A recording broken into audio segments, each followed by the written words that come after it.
Hi everyone, this is Mr. West. Today we're doing a Kuta worksheet tutorial on Venn diagrams. So we're going to talk about the different types of Venn diagrams there are, and we'll break down how to create some as well as analyze some that are already drawn. So let's go ahead and start with number one. It says all carrots are vegetables, and the instructions are create a Venn diagram using the given information. So all carrots are vegetables. So if we have, we're going to need some circles here. Let me get a circle going. So let me do this, try one more time.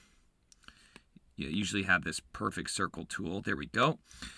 And let's say we have this. I'm going to get another one, copy, paste. Okay, so here is my second circle. So Venn diagram, we have multiple circles, right? So in this case, how do we have this going? If we have a circle that intersects like this, and we call one carrots, let me call this one orange, or style it orange. And this will keep the vegetable one green. So I'll put the carrots on the left just to match it up with the sentence. So if all carrots are vegetables, if we have it only like this, that would mean only some of the carrots are vegetables. And we know that's not true, okay? Only the part that would overlap with the vegetables circle would be the part that counts as vegetables. So this would mean that there are some carrots that are not vegetables, and that's not true. So we know that is not the correct orientation.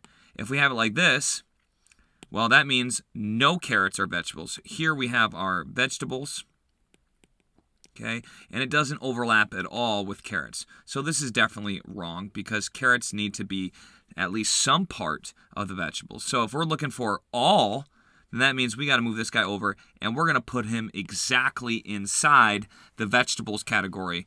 Therefore, all the carrots right here are vegetables, okay? There's nothing outside of the vegetables that is a carrot because all carrots belong to the vegetables. Okay, so that's how you do that one. Number two, some apples are green. Okay, so we need, again, this will be color green. So if this is a green color, okay, we'll style it like that. And then we'll have another one and we'll style it red. And we'll call this one apples. Okay, so here we have apples. Okay, I'm going to label it such. So here's apples, and then we have the color green. So we'll just call that green. Okay, it says some apples are green. Okay, so then not all of them, low battery, got it.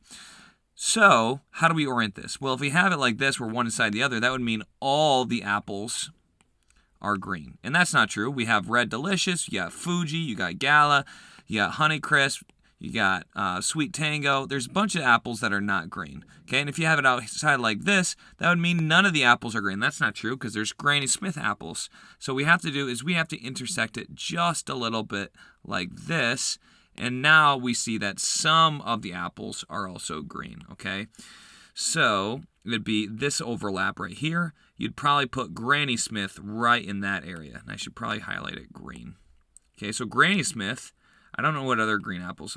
You leave a comment below whether there's more green apples, but I'm pretty sure the only one is Granny Smith, and that would belong right here, and that's a green apple. But there's a lot of apples over here that are not green. So we got, again, Fuji, you got Red Delicious. I'll just call it Red Delicious. I'll write out the whole thing. And then you have different green colored fruit, like we got green pepper, okay? And then, of course, you'd have Granny Smith right here, and that's a green apple. So green pepper is not an apple, so it doesn't intersect with apples, but Granny Smith is a type of apple, and it's green, so it would belong in that overlap category right here. Okay, now we're talking about no apples are vegetables. So we'll get our vegetables one back, okay, and let me get this red one back. Copy, paste. So here's our apples, and here's our vegetables. I might as well copy vegetables. Copy, paste. And I'm going to get rid of this one. Boom. Okay. So here we have vegetables. And again, if we had it like this, that would mean all apples are vegetables, and that's not true. If we had it like this, that would mean no apples are vegetables. Okay? That's what we want. This would mean some apples are vegetables. We want no apples are vegetables. So they need to be two separate non-touching circles. Okay? So that's how you do that one. Here we go. Here's a math-related one. Get rid of this vegetables word. Here we have some numbers are real numbers. Some numbers are imaginary numbers. No real numbers are imaginary numbers. Okay, so this one's going to be a little tricky. So some numbers are real numbers. Some numbers are imaginary numbers. No real numbers are imaginary numbers, okay? So I think we're going to need 3 circles here. So I'm going to go ahead and copy paste my 3 circles. Okay, 3 circles. All right, and I'm going to call this first one, I'm going to style it a different color. Let's color it blue. And this is going to be my numbers. Okay. Now, there are such things as imaginary numbers. If you're watching this video, you may be in 6th grade, you may be in middle school. Whatever the case may be, there are such things as imaginary numbers. So don't think that it's just a made-up concept. It actually is a math concept, okay? So, and there's such thing as real numbers. So let's call this one on the right. I'm just going to keep it green to keep things simple. This will be real, and we'll call this one imaginary. Okay, this is a tough one. So, is this true? Some numbers, okay, are real. Yeah, we got that overlap right here. Some numbers are imaginary. Yep, we got that overlap right here. No real numbers are imaginary numbers. Okay, so these 2 circles, this one and this one, cannot overlap because it says no real numbers are imaginary. So these 2 circles cannot touch each other. The only thing they overlap with are numbers. Okay, some numbers are real numbers right here. Some numbers are imaginary numbers. Okay, there, and then no real numbers are imaginary numbers. These 2 cannot touch. So that one's a tricky one, but that's how you do that. All right, here we go. Now we have the last part, which is this Venn diagram that's already done for us, and it's pizza sold at Polo Verde Pizzeria, classified by different toppings. Uses information to answer questions 5 through 9. So one thing you need to keep track of, the temptation here, for example, how many pizzas had pepperoni, is to look here and be like, oh, there's 20 pizzas that had pepperoni.